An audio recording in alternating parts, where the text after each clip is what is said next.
Hi, I'm Papia.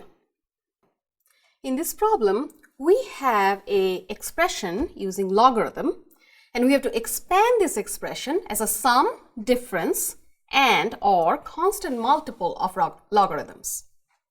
So the expression is natural log of z times z minus 1 square. So think of all different properties that you know about logarithm function, and then we can apply them to expand this expression. So the first thing you should notice is that the expression z times z minus 1 square can be considered as a product of two terms. And the two terms are, say, u and v. So u is z and v is the entire expression z minus 1 square.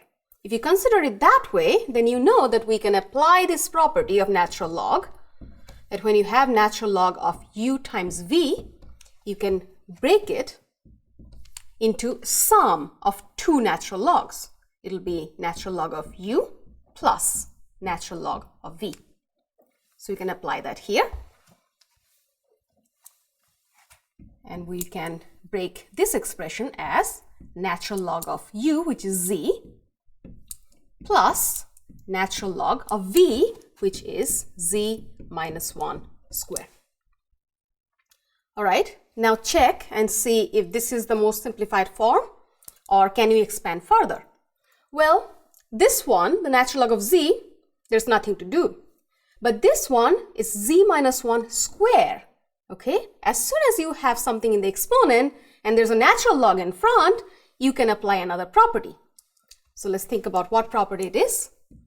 If you have natural log of u to the power n, you know, the property says this is equal to n times natural log of u. All right, so in this case, z minus 1, this is u, and 2, the power is our n. So we can apply this property again, and we will have first term remains as it is. For second term, we bring this 2 down. So it will be 2 times natural log of u, which is z minus 1. Well, let's look at it one more time. First term, we don't need to do anything.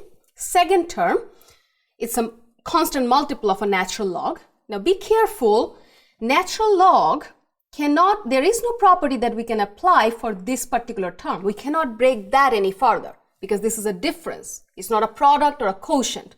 So this is the final form that we want to get. So the expanded form of the given expression is right here.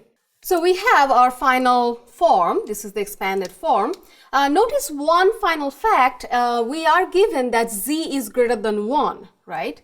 So this is true for z greater than 1. And notice it's important because since z is greater than 1, this expression will be valid. So whatever positive number you plug in for z, you will get an output, right? But also for this particular expression, since z is strictly greater than 1, z minus 1 is strictly greater than 0. And so we will also get outputs for this expression. So we have our final form right here. Thank you.